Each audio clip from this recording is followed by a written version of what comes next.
Okay, everyone, so we have another video from WrestleMania. This one talking about 10 last second decisions that changed the WWE forever. So let's go ahead and watch this video. And as always, guys, links in the description. Make sure to check them out. And as well as leaving a comment, letting me know your thoughts, liking, sharing, and more importantly, subscribing to help me get to 1,000.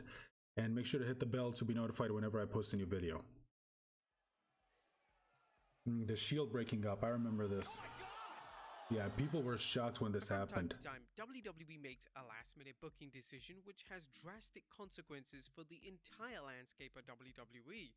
These last-minute decisions are usually done with the aim of making the WWE product better, but sometimes they backfire. Yeah, this was a dumb decision. Asuka got screwed. And have huge negative results. But which times were they? Join us now as WrestleMania looks at 10 huge WWE moments made by last-second decisions.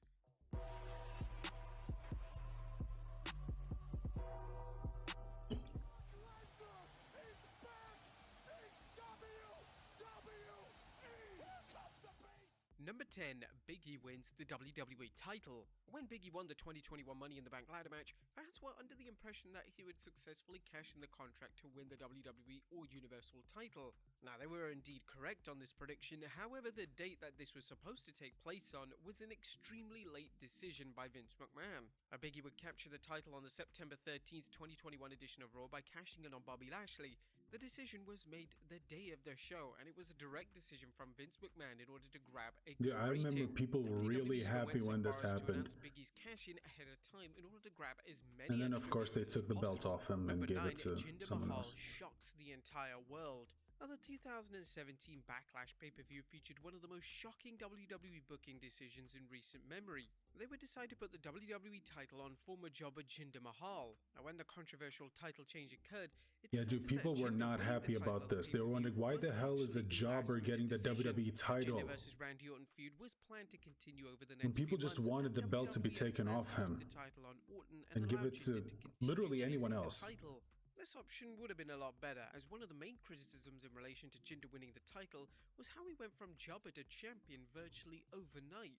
Nevertheless, WWE would then position Jinder as the new top heel on SmackDown, making a substantial change to the entire WWE landscape. Number 8, Brock Lesnar returns. Yep. Following AEW receiving major publicity when CM Punk signed for the promotion in the summer Yeah, of they wanted something to match the hype of Punk coming back. They would decide to bring back former WWE champion Brock Lesnar into the company at SummerSlam.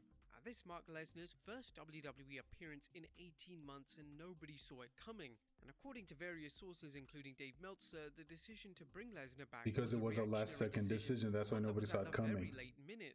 Lesnar would be positioned as a top babyface on SmackDown, and for the first time in almost 20 years, Lesnar would be without his advocate Paul Heyman, who is now side by side with Roman Reigns. Number 7, NXT. So I just want to talk about that for a second. It's like, I've seen some of the promos that Brock did, you know, without Paul Heyman, and as much as I like the advocate thing with Paul Heyman, and he's really good at it, I actually enjoyed some of the promos that Brock did without him. It's like, he looked like he was having way more fun doing that than he did back when he was just letting Paul Heyman do all the talking for him.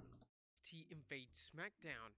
And when the majority of male WWE talent roster was stuck in Saudi Arabia following Crown Jewel in 2019, WWE had to quickly think of what they could book for SmackDown, which would take place just 24 hours after the event.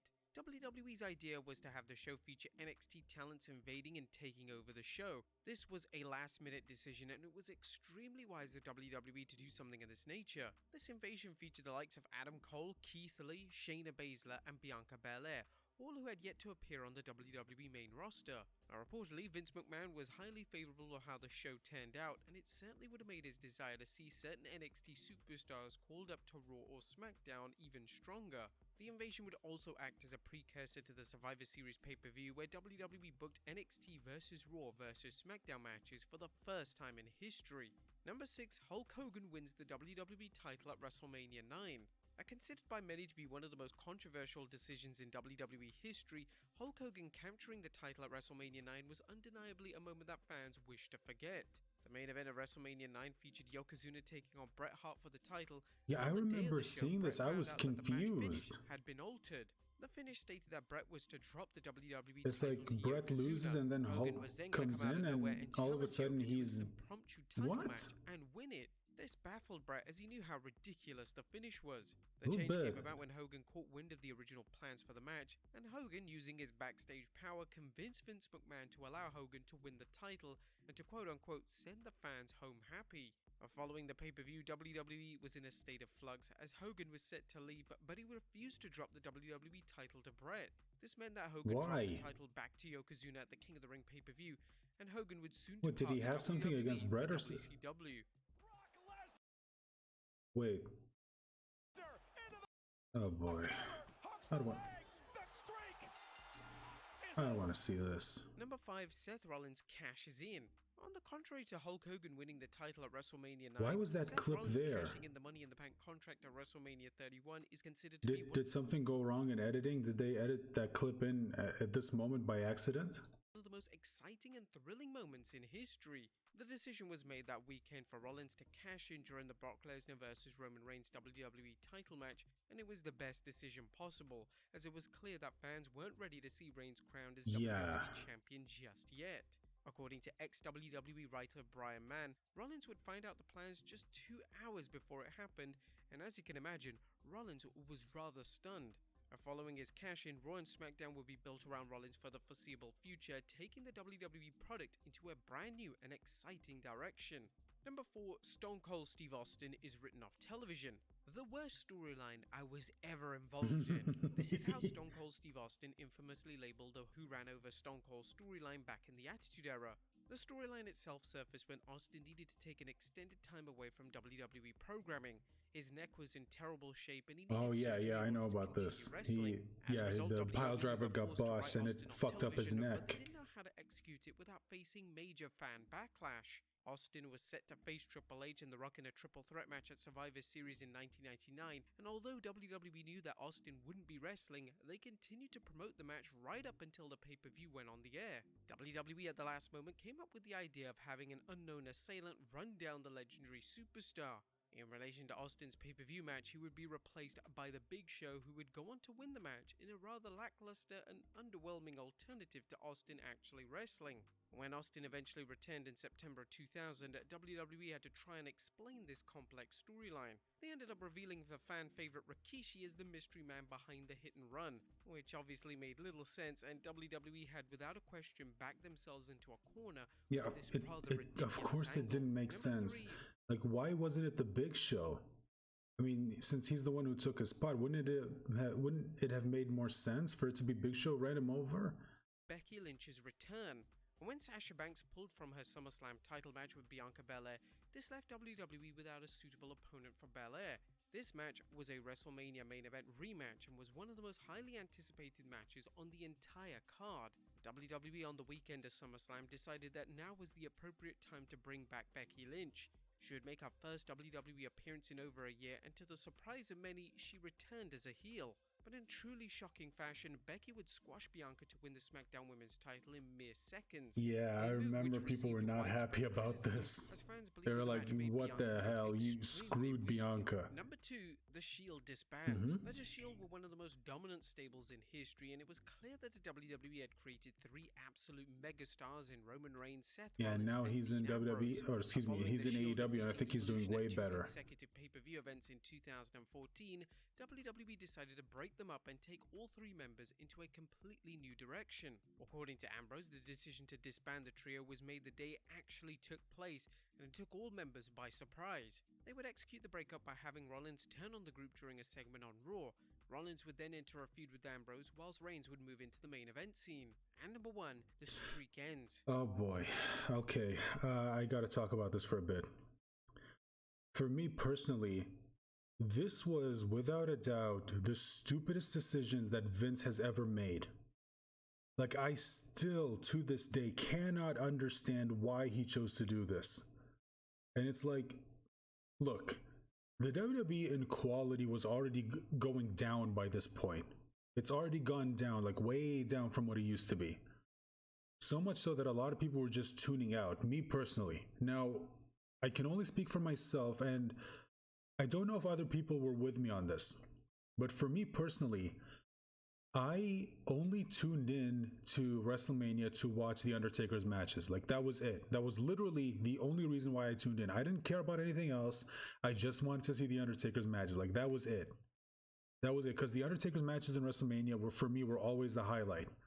Like, no other match even came close to being as good as it, as the Undertaker's match. And when WrestleMania 30 happened, when I saw the Undertaker being pinned, I was shocked. Like, I was actually silent for, God, I think it must have been at least 10 minutes. Like, I didn't say a damn thing. I think for like a couple of minutes, I actually forgot to breathe. Like, that's how shocked I was. Because I really thought that it was just never going to happen. You know, he was 20, I think it was 21-0 at that point. So at the time, I thought it was like, okay, well, it's just never going to happen. They're going to let The Undertaker retire with the streak just never being broken. And then WrestleMania 30 happens, and the build-up to his match with Brock Lesnar wasn't really all that impressive. Like, the build-up to his match with Shawn Michaels both times was amazing. The build-up to his matches with Triple H, much better, much better. WrestleMania 27, not so much, but WrestleMania 28, dude, the build-up to that match was incredible, and the match itself, in my opinion, one of the best matches in all of WWE. The Hell in a Cell end of an era, and the way it ended, the way that when they all walked out, and it was beautiful. Like, in my opinion, The Undertaker should have retired then. Should have retired then, or at the very least, never done the whole WrestleMania thing. It should have just ended right there. But no, they kept it going. He faced off against Punk in 29. Punk lost, and then WrestleMania 30 shows up. He faces against Brock Lesnar, and again, there was barely any build up to it. And I thought that, okay, it was just going to be one of these matches where they would face off, the Undertaker would win, and we would just move on to the next one. And then the streak ends, and I'm like, well, then what's the point anymore? It's like, why should I tune into WrestleMania? And I'm willing to bet there's a lot of other people out there who felt the same way that I did. Like, why tune in anymore? It's like all your other matches are boring as fuck. The only thing you had that kept people coming back year after year, you just decided to end. It's like, okay, so what if he keeps winning after that? It's not going to matter. They already lost. All right, let's get this over with. Now, according to Undertaker himself, the initial plan for his match against Brock Lesnar at WrestleMania 30 was for him to be victorious. However, on the day of the actual pay-per-view, Vince McMahon decided that now was the time to end his illustrious 21-0 win streak. Vince was under the impression that the match with Lesnar could potentially be The Undertaker's last ever match, and Vince believed that The Undertaker should go out by putting another superstar over. Okay, so just that alone. See, it's this kind of thinking that makes you realize why the WWE is where it is. It's like he makes these nonsensical decisions, he makes these decisions based on nonsensical reasons. It's like he says he thought it was potentially his last match, so he didn't know for a fact that this was going to be it for him. It's like, see, like that shouldn't have been enough. Like, if you had known for a fact that this was supposed to be Undertaker's last match, that he was never going to come back, then at that point, I can kind of understand it. I wouldn't have agreed with it. I wouldn't have liked it, but I could understand it. And the whole thing about putting another wrestler over, here's the thing. Brock Lesnar did not need to be put over. Brock Lesnar was already over with the fans. He was already over as a wrestler in this business. He didn't need to do something like end the streak to be put over or cement his legacy as a WWE wrestler. He didn't need to do that. He was already over. Now, if this had been one of the newer wrestlers, he wanted to give them something big to cement their legacy in this business, I may not have liked it, I wouldn't have agreed with it, but I could understand it. It's when he makes decisions like this is why so many people are just not putting up with it anymore. Like, I can't stand watching this guy who just doesn't have it anymore make these decisions that just give people headaches and just make them switch the channel or turn the channel or just turn the TV off. The Undertaker, being the professional he was, didn't put up too much of a fight, and when Lesnar pinned Taker... See, again, that's another thing that I didn't get. Why didn't he just tell him, like, dude, this isn't going to be my last match? What do you mean? Why didn't he just say that? I mean, maybe he didn't know it at the time, but it's like, Yeah, I think you all know this meme by now. Silence fell over the stadium in one of the most unforgettable moments in WWE history. Following WrestleMania 30, WWE would go all out on Lesnar and he would be presented as an absolute monster following the biggest win of his career. They would even have the Beast conquer John Cena to win the title at SummerSlam. Now, there has been some debate as to whether the WWE made the right decision in They ending the didn't. Undertaker's streak, as some fans believe that Taker should have retired with the streak intact, while Agreed. some fans maintain that Lesnar was the appropriate guy to No. finally end the iconic WrestleMania win streak. But there you have it, folks. 10 Okay, so that's the video. Anyway, guys, look, I feel like I kind of already made my thoughts clear throughout the video. I want to know your thoughts in the comment section down below. Also, remember to leave a like, share the video, subscribe if you haven't. Make sure to hit the bell for notifications to know whenever I post a new video. With all of that out of the way, thank you so much again for watching me as always, and I thank you so much for your support. I hope you will continue to support me on my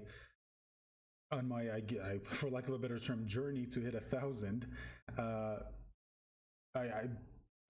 really hope you will continue to do so. Anyway, guys, thanks so much again. Bye for now.